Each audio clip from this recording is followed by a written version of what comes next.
Some viewers may find the following video disturbing. Viewer discretion is advised. There's Mr. Enfuego, one half of the Baseball Junkies podcast. Before we get the show going, we just want to make sure that both you, the viewer, and the listener are fully aware that this podcast is not intended to provide any form of investment advice. The opinions expressed here by either the host or any guest do not necessarily reflect the views of any sports card investor, organization, and or entity within the sports card market. Any discussion of sports card values in the past or present is not a guarantee of future performance.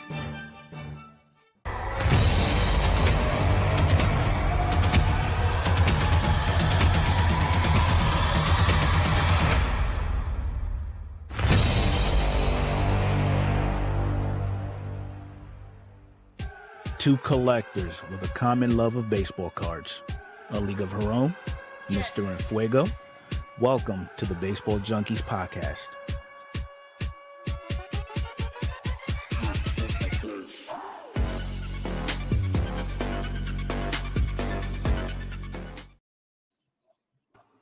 Hello and welcome to the Baseball Junkies podcast. I'm your host, Adrian, from A League of Her Own. And I'm your boy, Mr. and Fuego. Happy International Trading Card Day, guys. If you didn't know, it is International Trading Card Day, and you could go to your LCS and select baseball parks today and get a free pack of cards.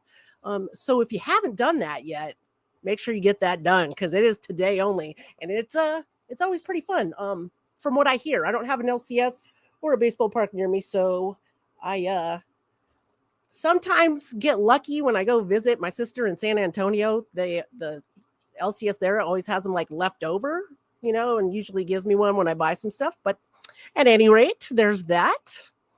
Mr. Fuego, how's your week? How's your weekend going? It's been great. A whole bunch of stuff's been going on within the hobby. I mean, couldn't wait till Saturday to shed some light on some stuff. Oh my God. So many things happened this week in the hobby and with both of us personally in the hobby. It was a rough week. I'm not going to lie. It was a rough week. Definitely. Let's get the nice, easy, good stuff out of the way. Let's talk about our upcoming releases. Definitely. Let's get into that. That's always a good thing. Here we go.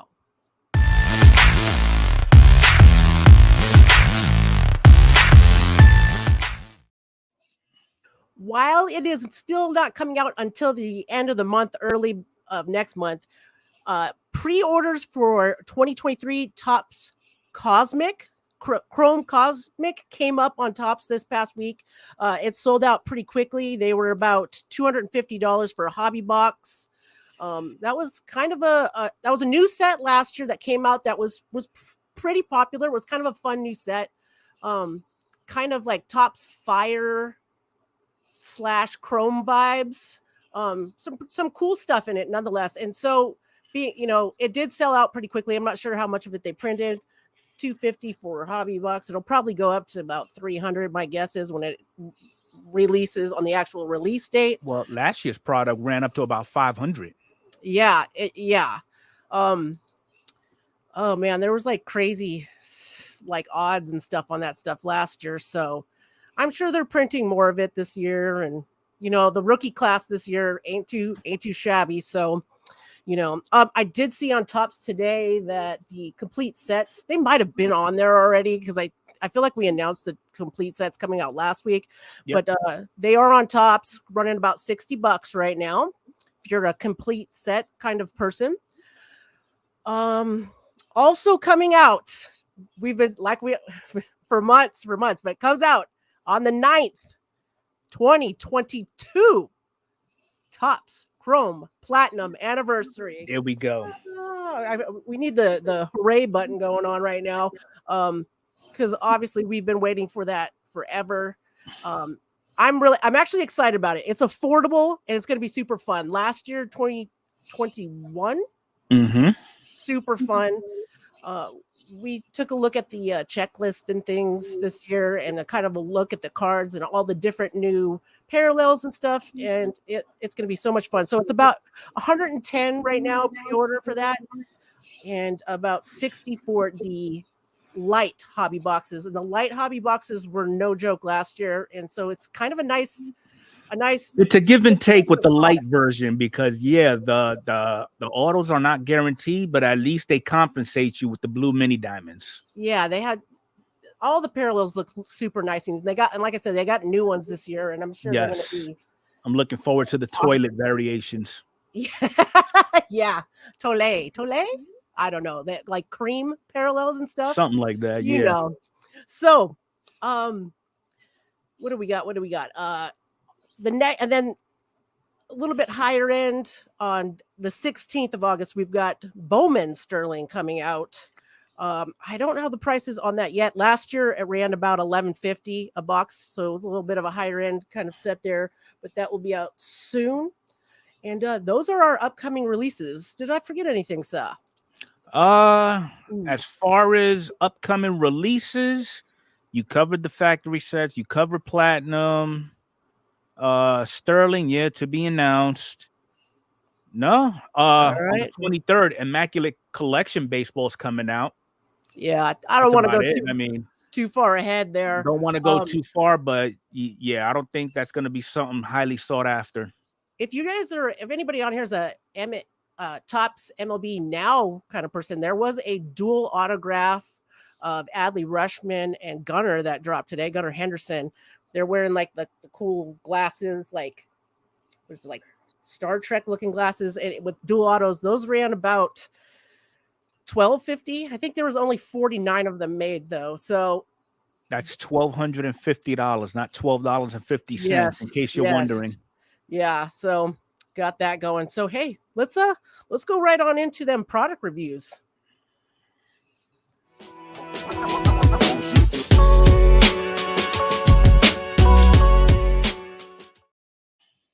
All right, guys, we're seeing still tons and tons of 2023 Topps Chrome being ripped. Your jumbos, your hobbies, your breaker delights, and seeing a lot more blasters being open now. I don't know. What's your feel for the blasters? I feel like the blasters have been pretty decent, actually. I haven't heard any complaints. I haven't seen any skunk blasters. I mean, everybody has their pet peeve. What I do really want to get my hands in on is that Breaker's Delight. Yeah.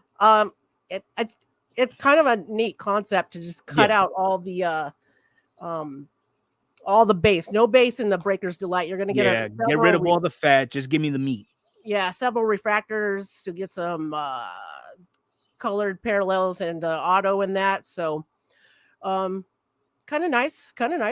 So I'm trying to think if there's anything else I saw get ripped. I did see, like I said, the blasters opening, people opening like 3 or 4. I'm seeing autos coming out of them and things of like that nature. So I finally opened my jumbo hobby box. I'm going to be posting that video on Monday. I finally opened it, and we'll talk about this later in the banter and hobby news and stuff. I had a little debacle with my pre-order that I got from Topps this week, and you know, a lot of people were in my comments and stuff. You know what? We'll get to that later. We'll get to my Topps pre-order later, but as of right now, that's all I've got for the product reviews. Do you see anything else ripped this past week that you want to talk about, boss? No. I mean, a lot of the stuff you still see that's pretty beautiful to look at. Like, I recently got into a Topps Finest case break with Leighton Sports Cards, and just nothing but the Topps Chrome, really. Yeah. I'm just waiting for next week where you start seeing a new breed of videos dropping with them platinum anniversaries and everything else that's dropping. Same. I can't wait for that too. I did if you guys haven't seen a whole lot of Topps Finest open, or Topps Finest was a really nice product. A little bit more expensive, but they did a good job on Topps Finest this year. So definitely not too bad. All right. Moving on to the bread and butter of the show tonight. Let's get to that hobby news.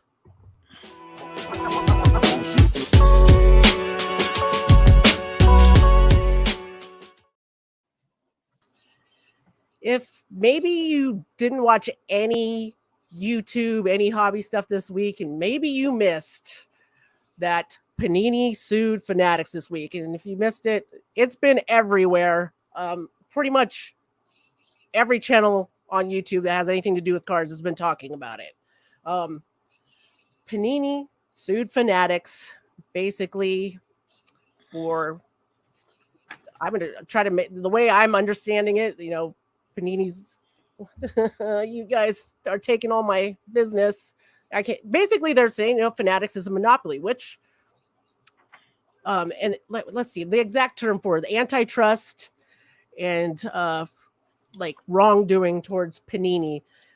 This is kind of, if you guys remember the lawsuit that was dismissed where Panini sued about taking employees from Fanatics. So now they called it employee poaching. So now this. So we're dying for y'all to hit us up in the chat and different questions, and we're going to talk about our different views with this whole Panini and Fanatics thing this week. For me, and let me be very clear, Panini as a company is garbage. Garbage. Got the proof right here. Yes. So we did look on the Better Business Bureau. They have an F rating. I'm sure everybody that's bought in cards or ever had to do anything with Panini has been awful. You open a product and sometimes you get Panini points instead of your auto. Ugh. You go onto the website. When I first tried to get on the website, they didn't send me my confirmation email, or maybe it went to spam. I never got it, whatever. I tried to call to get it fixed. Can never get through to anybody on the phone with Panini ever. They don't return emails. Hardly ever. Some people have told. I think you've gotten an email or two from Panini, I believe. I have, reminded me that they haven't forgot about me and my redemption, but they're still working on it, and I'm still holding my breath. So I want to be clear when I talk about my point of view on this situation today. Panini, like some of the stuff that they have written up in this like 56-page document the lawyer wrote to all the Fanatics, LLCs and what have you, is some of the, he said it to me this week. I was like, I'm gonna read this. I read that that whole dang thing. And it's hard not to laugh at some of it. Some of the stuff in there talking about, they need to, for hiring cards, they need to be gem mint. Like, because every card I've ever gotten from Panini has been immaculate, and I'm being ever so sarcastic if you don't see my face right now. So, Panini, garbage. I will say that.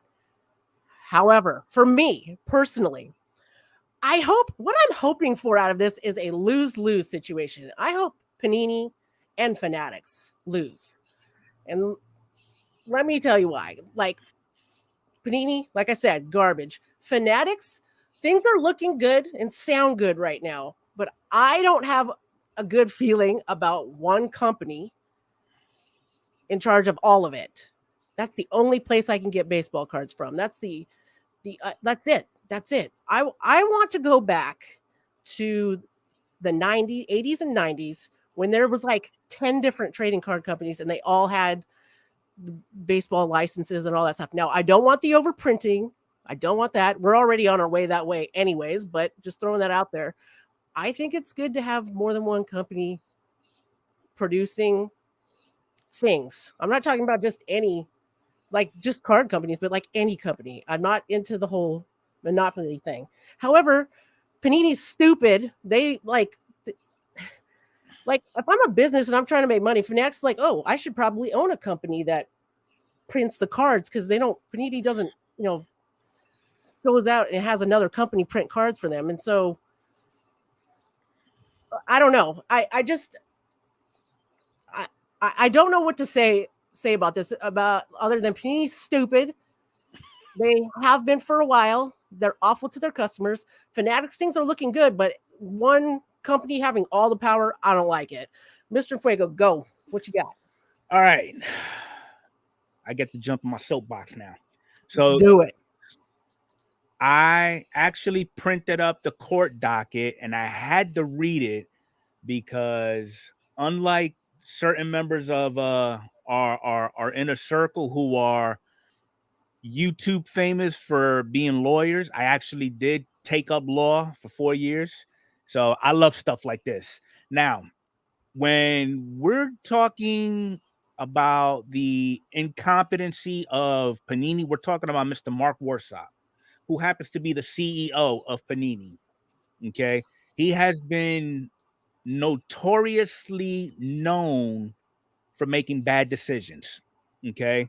And actually, he was actually spotted at the National, just going around talking to random people and getting feedback as to what is it that they would like to see Panini improve on. and I'm sure he's probably still over there because everybody's got a lot to say. But in this situation, this is pretty much a one-sided fight. And what I mean by that is Panini has everything to gain. Fanatics has nothing to lose. Okay?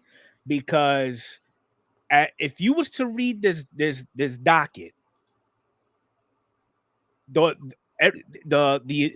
perception is there's a lot of monopolizing going on.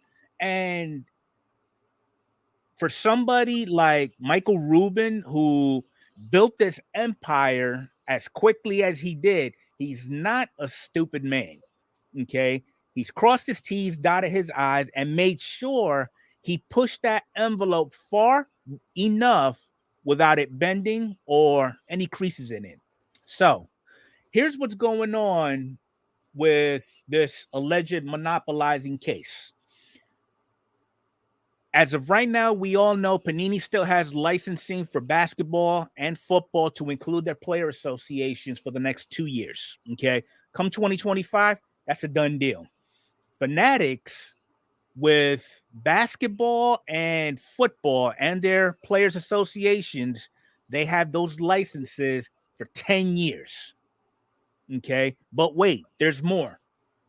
Fanatics decided, you know what? Let's go ahead and jump into baseball and the Baseball Players Association.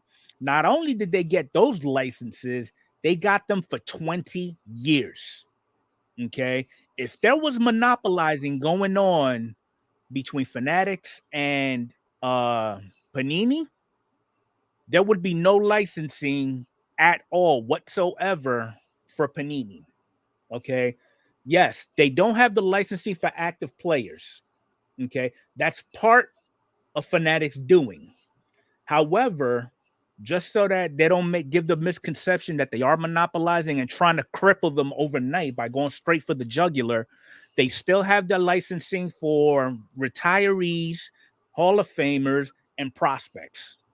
Okay. So, I mean, they're binding them to the point where they're helping Panini sink their ship.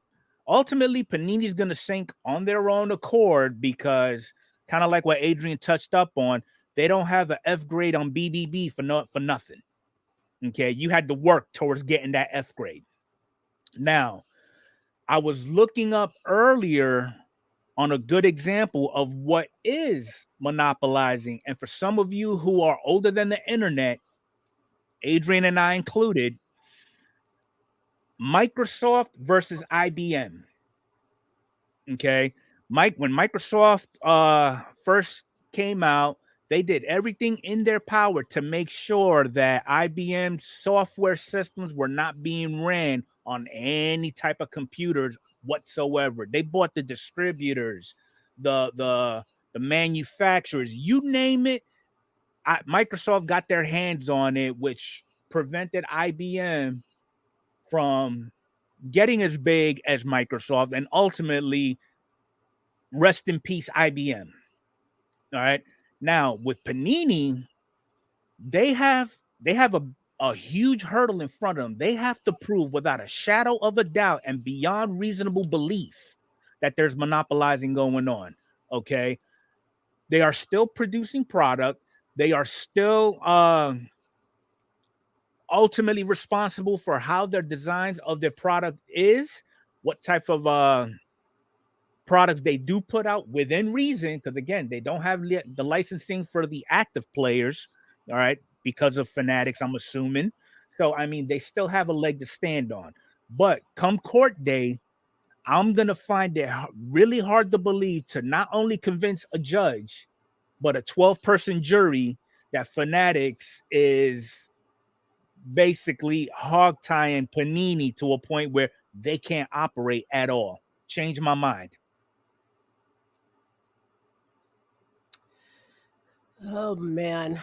Well, I mean, you're making good points. You're making good points, but I mean, as you can see already this year, like Panini's products are just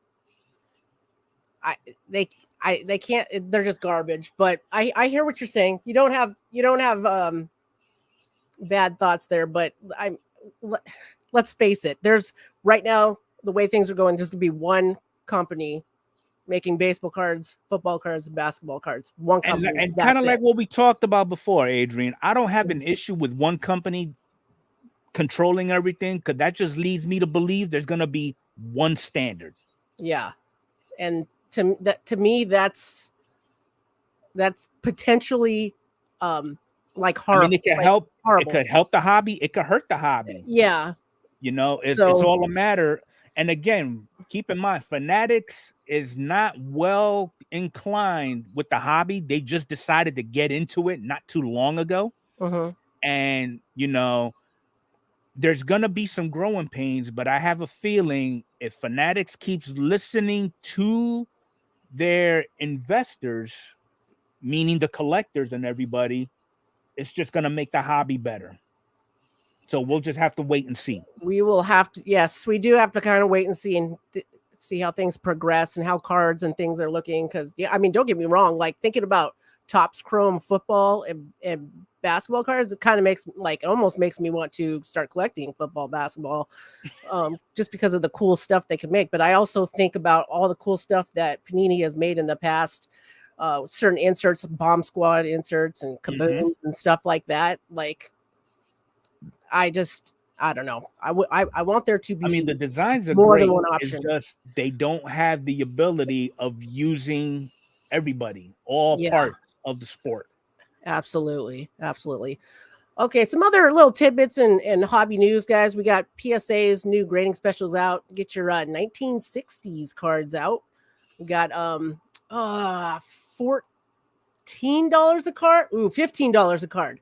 $14.99. It's $14.99 a card. So $15 a card for your 1960s cards with a 10 card minimum.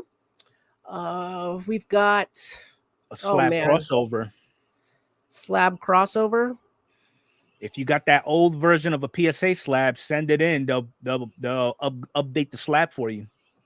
Okay, I think they've been doing that. I was watching Neil's comics and cards video, and that was one of the specials that PSA actually announced. Awesome. And I am missing one of the news stories, I think. What did we have one more thing for hobby news? PSA had an interview. Oh, yes. Let's talk about the Nat Turner interview that was on YouTube.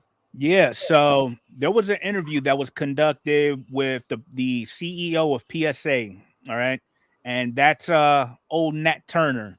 Now, not only do I find it hilarious, but at least I give credit to Nat Turner for actually showing up to this interview. So he actually had an interview with a random YouTuber like you and I, okay? Now, the only caveat to that is this YouTuber is a Pokemon card collector. So that's what made it that much more interesting. Okay. Now they was talking what was his name? The YouTuber's YouTube channel is called Poke Knowledge Cards. Okay. If you look him up, you'll see the link to that interview. But basically he was asking really relevant questions that all of us here would be asking, you know, like, so for example, some of the things that Nat brought out to us is because one of the questions was, have you guys decided to make the grading harder for when submissions are being sent in? And this kind of is an oxymoron in my opinion. Nat specifically said, and I quote, "The grading standards have not changed. However, we're just applying standards more consistently." If that's not changed, I don't know what is. Okay. Then, if you guys remember a couple of months back, Beckett was they posted on X, formerly known as Twitter, that they was gonna come up with a new subgrade and like 4 variants of a Gem Mint 10 slab. And based off that lasted all but what, 36 minutes, maybe? Well, PSA is entertaining that same concept. Okay. They are looking, not right now and not in the near future, but they did consider it, and they actually have prototypes of what those black label slabs will look like. And they're talking about actually adding something higher than the Gem Mint 10. So, with that being said, for those of you that's got those top dollar cards that are Gem Mint 10s, you may want to reconsider sending them in if they do roll out this higher level Gem Mint grading. Okay. Now, one thing that we all have been looking for when it comes to the grades that we get, we always ask, why did it get this grade? Okay. So Nat Turner announced that PSA will actually put on their website, one, not only the date that your specific order was actually graded, they're actually going to provide details for justifying of that grade. Was it the centering? Was it surface issues? Was it wear and tear on the core? They're going to put all that on there for you. I don't know what took them so long, but it's about time. Now, as far as the actual grading aspect of it, they will remain predominantly human graded. However, they do have incorporated what they like to call tech assisted. So they are using AI in their grading process, and the specific part of the grading that they're using AI for is the centering, which kind of makes sense. Because I do know when it comes to centering, you are given kind of like a leeway. I believe it's like 55, 45, something like that. Okay. So at least you know that they're not doing it based off of the human eye. Now they did also roll out a new slab. If you recently got a PSA order that came in, okay, and you haven't noticed, the new slabs that they have, they are 20% heavier than the previous version or prototype of the slab.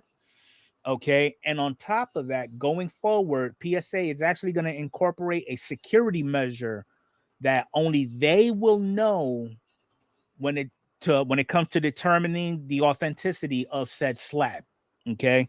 They were thinking about kind of educating the other main distributors or some other worthy names like that, but they don't want to give them too much because we all know everybody has an inner circle. Once that word gets around, concept defeated. Okay.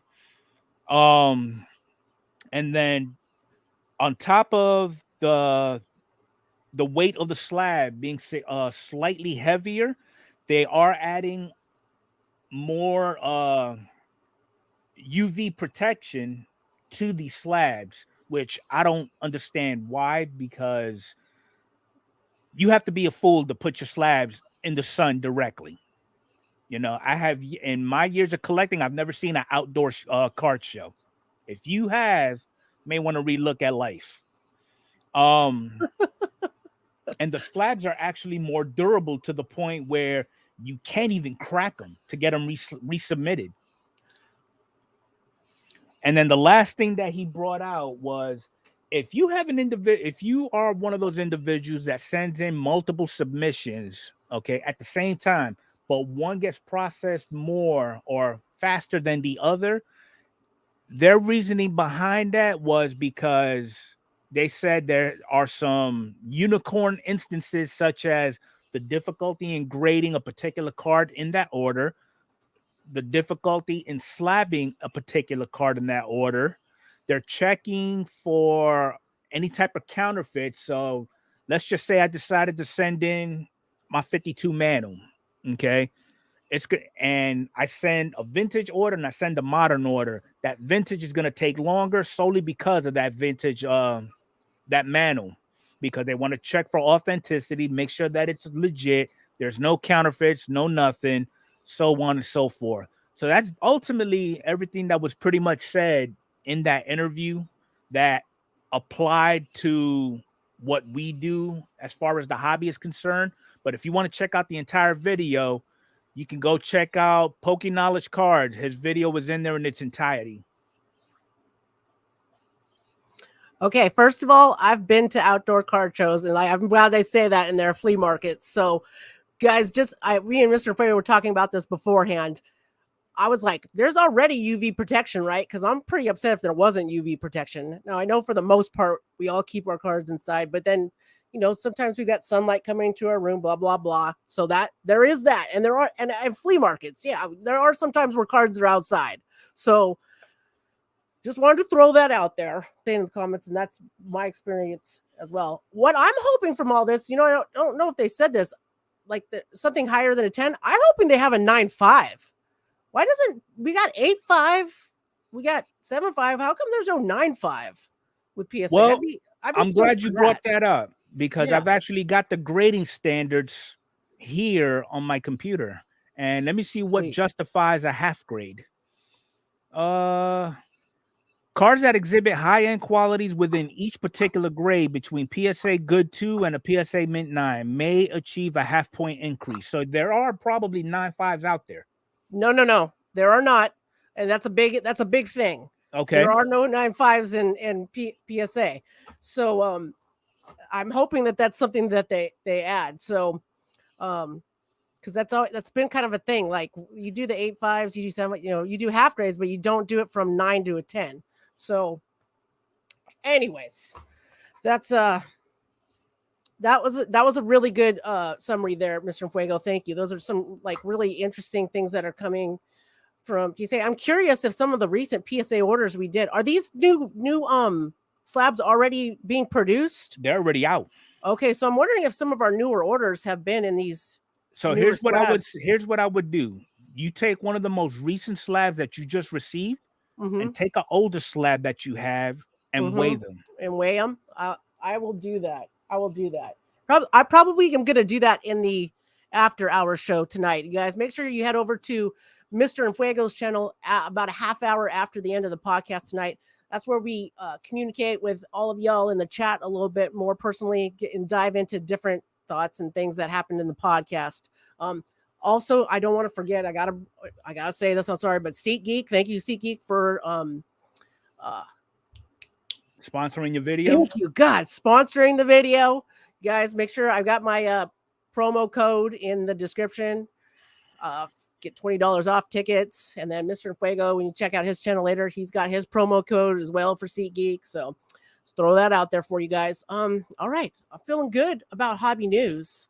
It's time for some trivia, I think. Let's do the trivia. I'm excited. Trivia.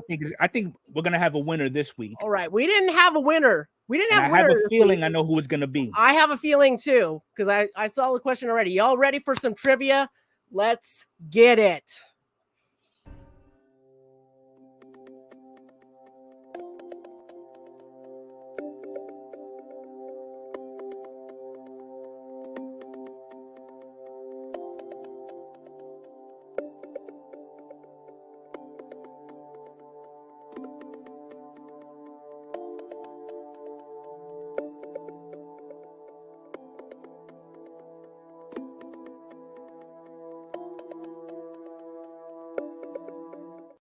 We should have took bets. Yeah, we should have. Was Adam the first one? Yes, he was, to get it correctly. So real quick, for those of you that are not watching the actual live stream, but who's going to be tuning into the podcast later on once it's uploaded, the question was, who was the only player to play for the Braves in Boston, Milwaukee, and Atlanta? And the answer should have been Eddie Matthews, who was a Hall of Famer. Well, congratulations to Adam's Card Closet. I am going to go ahead and I'm going to go ahead and put his info in the chat real quick. Guys, head over, give him a sub. He's got an amazing channel, and Adam will get you up on the link will be on the website as well. Yeah, in the description, all that good stuff. Adam's Card Closet, man, go see some amazing Chipper Jones cards, some amazing TTMs, and go check out what he picked up from the National. I was gonna say recently his National stuff is pretty good. So All right, guys. So let's okay. The top 5 this week. We did it differently because we didn't want to do 5 Shohei Ohtani cards. Yeah, it would have been a top 5 best Shoheis. Yes. So we're going to do some honorable mentions of some other cards that are up there that people are looking at that are not Shohei Ohtani cards. Pretty much all the Shohei Ohtani cards, they're up, they're selling, they're expensive. They're expensive. Yes. Here we go. Let's go for our honorable mentions in no particular order. Booyah.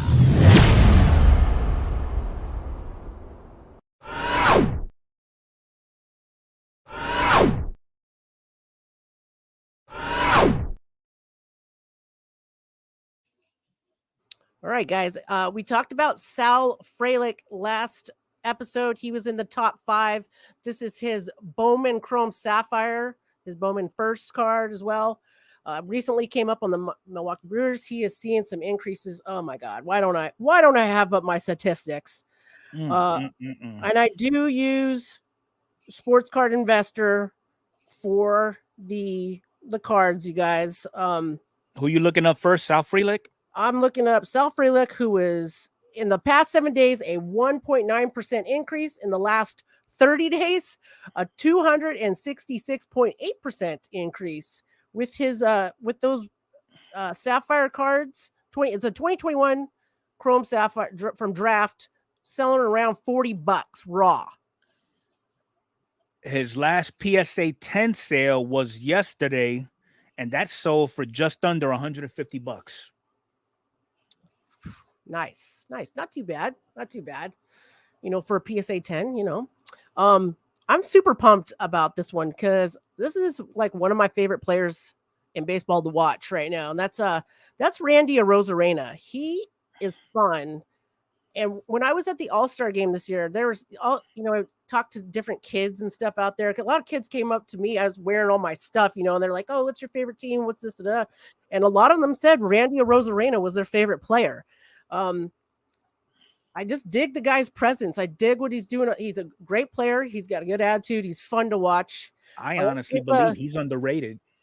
Yes. 2022 Topps Update base card. So this is not really his first rookie card. He was originally on the Cardinals. Cardinals? Yep. Yeah. Because I had that card graded. This is his first rookie card of 2022. Yes. No, 2020. So 2020 Series 1 is when his first rookie card came out in the Cardinals uniform. Mm-hmm. And then in update, his rookie card with him on the Tampa Bay Rays came out. So in the last 7 days, we're seeing a 228% increase. In the last 30 days, a 524% increase. So I'm looking at PSA 10 right here. Oh, that's funny. You're not going to find any raw. That's why. Yeah. The PSA 10 is about $25 on average. The most recent one happened on the 3rd, and that one sold for 30. I'm sorry, 40. I'm sorry, but that's kind of fun right there. You want a PSA 10 card, you get a Randy Arozarena rookie for $25. What a deal, It's kind of fun. Definitely. Kind of fun. So Randy Arozarena. Okay. Then we have got Luis Angel. Am I saying that right? Luis Angel? Angel. Acuna? You pronounce the G with an H sound. Angel. What did I say? Is Luis Angel Acuna. Angel. Luis Angel. I need my Puerto Rican sidekick to take care of this for me. All right. So this is one of Ronald Acuna's little brothers. Let's see. We've got a 7-day increase, 20.2%, and a 30-day increase of a 49.8%. I know he's not up yet. He must be doing crazy things down in the minor leagues, I'm sure. He's tearing it up. His base auto out of 2020 Bowman Chrome going for about, it's looking like it's between 135 and 165 for a raw one. Yeah. What you got for the 10 on the auto, man? So that same card in the PSA 10 sold 2 days ago for $293 in a PSA 10. Oh, that's not too much of a jump after from a raw to a PSA 10. I mean, it is, but just saying. To me, at that point, if it's 150 for the raw and then 200 and something for the 10, I'm just gonna go. I'm gonna just go for 10, but I don't know. What do you guys think? So those are our honorable mentions of the week. Of course, the top 5 are pretty much all Ronald. Here we go. Shohei Ohtani cards. Shohei Ohtani hit his 40th home run this past week. He's still just doing unreal things. I ran out of nice things to say about him. Me too. I'm just happy for him. That's all I got. All right, guys, it's time for our favorite time of the podcast. It's banter time.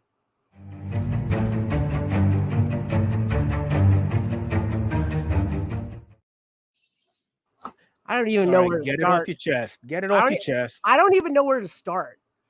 Let's start with your no crap, there I was moment when my Topps box came in. All right, my Topps.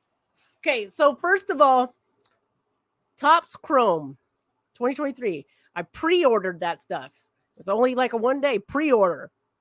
I ordered a hobby box and a jumbo box all the same time. I didn't go back on at separate times and order 2 more. I all the same order, hobby box, jumbo box. So the first thing I was upset about was it was a week late, my order from release date. Okay, you guys, I don't have a hobby shop to go grab some of this right quick when things like that happen, blah, blah, blah. And as a YouTuber, this isn't the end of the world, but it's kind of nice to get the stuff on release day or close to release day because that's when all the videos go out. That's when you get the most views and stuff like it. It helps your channel out to get it, close soon, things like that. So, then you see a lot of of YouTubers look more influential YouTubers getting it early. And so it's like, okay, no, that doesn't really bother me that much. I get it. Everybody's making money. Yeah. Blah, blah, blah. But I want my stuff to come on release date, or at least I actually wasn't even expecting on release date. It's like if they mailed it on release date, then I'm thinking it's about 2 days to get to me in Oregon. So anyways, so it was late. I open the box. I get the box and I'm like, this is not 2 jumbos and a hobby. I open it up. It's just the hobby box. So my brain exploded. And once I gathered up the pieces, I went and looked and saw I looked on Topps to see what happened, and they split it up. They sent the hobby box separate from the jumbo box. You're missing. Do they come from different? They come from different places. I don't know. And I don't care. The good part though, Adrian. You left out the good part where you had a tough decision to make, whether gripe about what was going on with your order or showing up to work on time. Yes, for reals. I was leaving for work when I saw it was on my front porch, and I was like, oh, this is not right. I had to open it, and I was like, I'm going to be late for work. Don't care. All right. So that happened. So I opened the hobby box, and I filmed it, too, because I wanted, I got proof. I want proof. All that's in here is my hobby box. So then I get to looking at the hobby box, and you guys may have seen I did videos on this week. Week. You can check out my videos. We're going to talk about it now. We're going to talk about it on the after show. But the box came with this on there. And if you could see, it says MLB no color box. Okay. As a collector, you see something like that. It says no color box. It doesn't, you're like, what the, it doesn't give you a good feeling right off the bat. But of course, I'm trying to be reasonable. I'm like, gosh, that's gotta mean something else, right? So the hobby box is supposed to be in a break, which after a week or two now, the break is going to be happening on my channel tomorrow. But I was like, I don't know if I could break this if I automatically know that it's a no color box. It's not fair to people in the break. Okay, so I emailed Topps. Nope, psych. Mr. Enfuego emails Topps for me because I had my dad visiting and I just didn't have time for these shenanigans. And they respond to Mr. Enfuego saying this could be a shelving thing. green shelf, blue shelf, whatever. Then they just ran out of colors because we run out of color, whatever. So an answer, but not really an answer because it was It like, wasn't the answer you wanted. Well, it's an answer, but it's not an answer. Like it says it could be this. They didn't say for sure that's what it is. So it is a response to a question, though, generically speaking. It is, but it's like a politician answer. You didn't still answer. An answer. Okay. I got to give you a hard time, Adrian. You know that. That's fine. I'm going to give it right back to you here in a second. So, so the box had been sitting here. I was supposed to have a break. I had to cancel it because one, I only had the hobby box and I needed a hobby and a jumbo. The jumbos came 2 days later with the same sticker. All 3 boxes that I got had this. I look on eBay. There's several people that had boxes for sale with this packaging on there. Did my videos and stuff on that. I ended up, so I was like, I'm going to call Fanatics too, just to cover all my bases. I called Fanatics. I haven't posted that video yet. They don't have an email. I actually, like, on the speakerphone recorded that. I'll post that sometime next week, but they answered. They were, super fast customer service, by the way. It was awesome, but they gave me the same answer as Topps. Like I said, that video will come out. So I'm just kind of like, whatever. You guys don't care. I don't, whatever. So I did open, out of those boxes, one jumbo was for me. I did open the jumbo. I'm posting that video on Monday. I did get a color auto and 2 base autos, and I got 2 color cards, non-auto. So you got color out of a no color labeled box. Exactly. Yes. So there was that this week. It was just annoying. The whole thing was annoying. My stuff being late, it was just annoying. It was just a rough week for that kind of stuff. And I'm like, I'm done buying. I'm not opening stuff anymore. I'm just going to get singles and, that whole moment. So the privilege of everybody in the chat, y'all don't have to hear this. I got to hear it directly. Mr. Fuego hears it immediately. I called him and he thought I was I tend to often butt dial him at work and stuff like that. And so he doesn't even answer the phone. He's like, "Oh, butt dial." I was like, "No, I called you."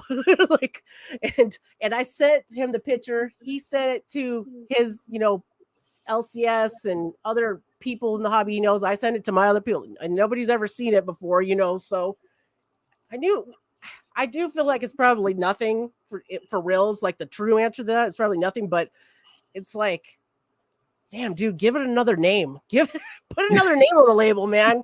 Come on, you're killing me. So that happened this week. While I was at it, I've got a redemption with Topps.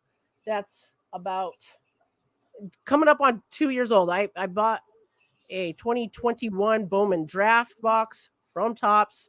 I ripped that on my channel. I got a redemption. I put in for it immediately. Nothing. Never. The guy, I don't know if the guy ever came up, whatever. I put in the substitution thing. Obviously nothing. I've emailed them once before Fanatics took over. They responded with, "Oh, you're in the queue, blah, blah, blah." So I said it. I mean, that was probably a year ago. And so now 2 years later, and basically I'm sure this is like the generic answer, like, "Thank you for contacting Topps, blah, blah, blah. Your substitution is in the queue. Due to the transition to our new fulfillment location, we are delaying processing the Topps.com substitution request." Okay. Already I call BS on that. Just saying, because it's 2 years old. Okay. So we apologize for the delay. When you substitute your redemption, you will receive a substitute. You'll get something of equal value, blah, blah, blah.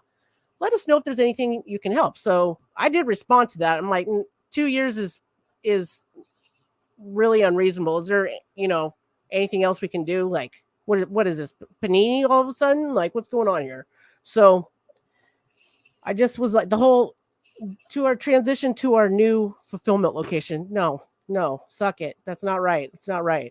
So anyways, that was my week. How was yours? It was not as eventful as yours, okay, but in a way, your events kind of meshed into my week, so it's kind of like that stand-up comedy that Kevin Hart did. Your BS is my BS, Yeah. okay, but I didn't really have anything negative going on.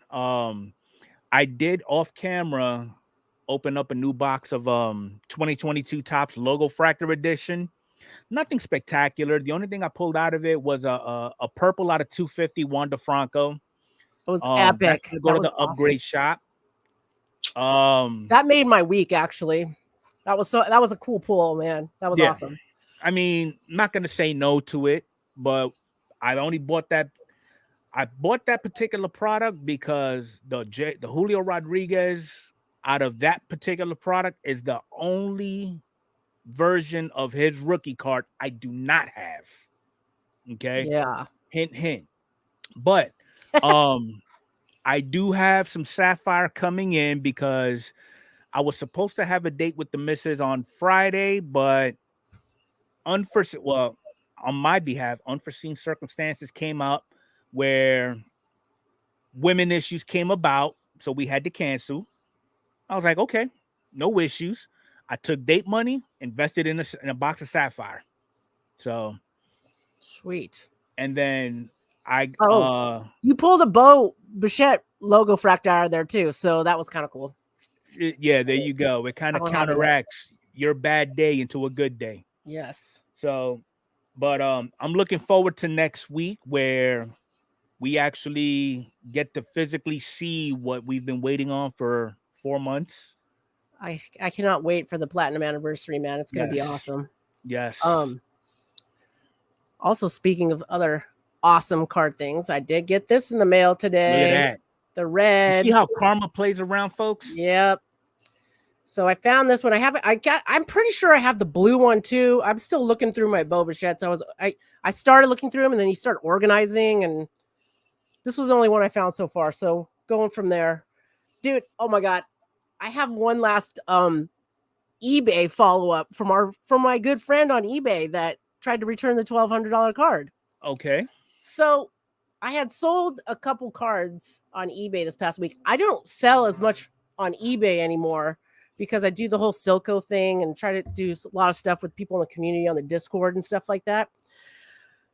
So I sold some stuff on eBay, and I noticed I hadn't gotten credited in my bank account. And they changed the dates on there sometimes of when they're going to put in your account. So I was checking on it, and that freaking $1,200 hold was still on my account. And I'm like,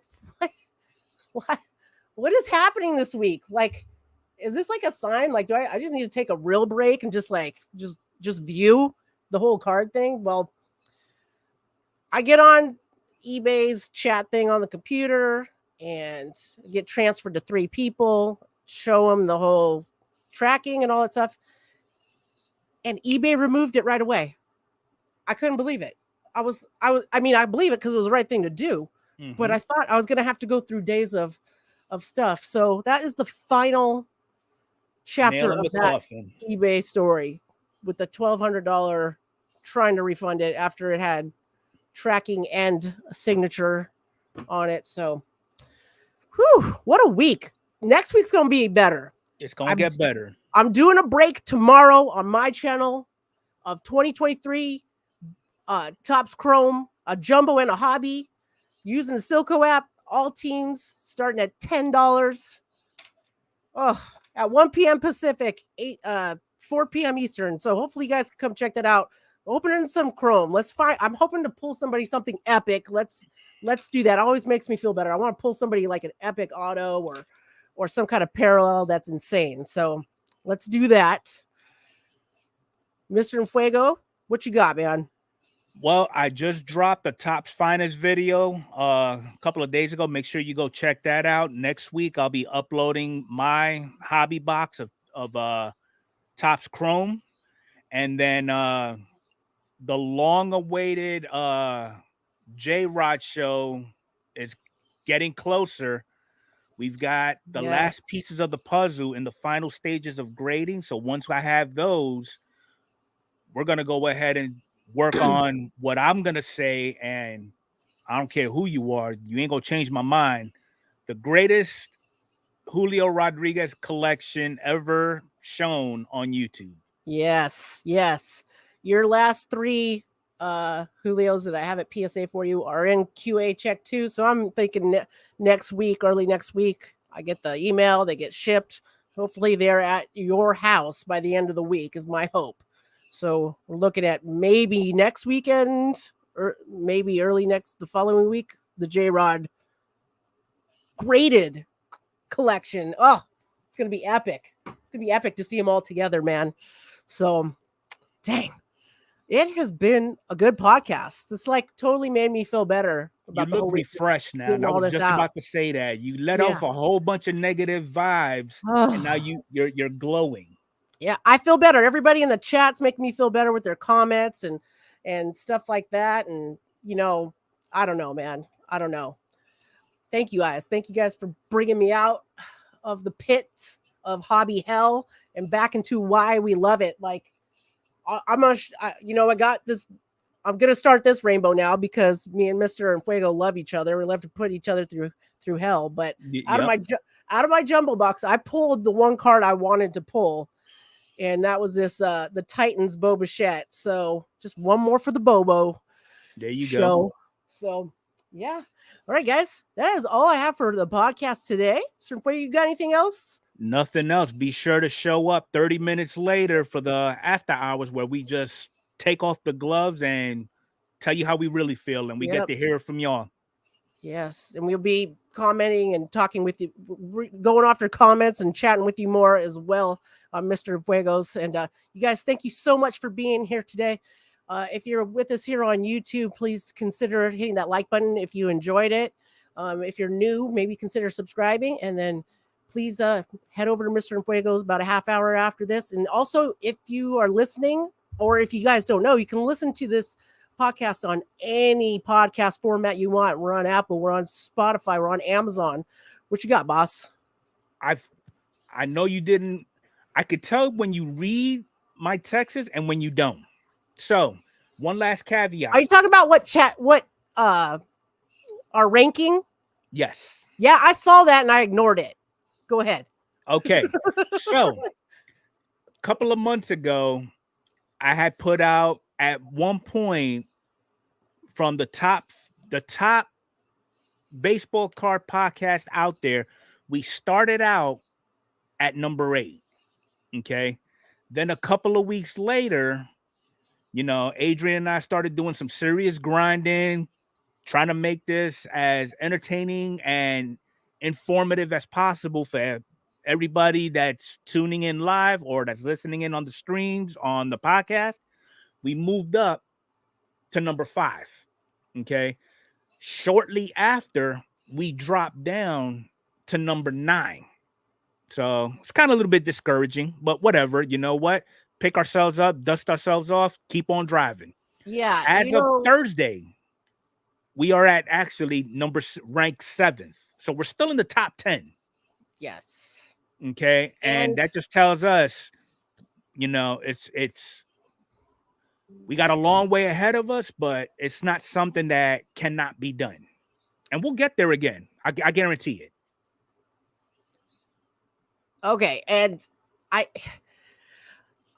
you guys, we every week work really hard on this. We do this for you all, and you guys like comment to us and go on the website and all that stuff, and we appreciate you. I'm gonna just keep grinding and we always keep trying to get better and better. So I feel like when you're someone like us that keep trying to get better and better, those results will eventually come. I try not to look at that ranking too much because you check it all the time. It can mess with your mind a little bit. So we're just focusing on trying to bring you guys the best baseball card hobby news love, and we appreciate y'all for any time that you put into this Baseball Junkies podcast. So with that, y'all, you guys have a great card collecting weekend, and we will catch you later on Mr. Fuego's live stream.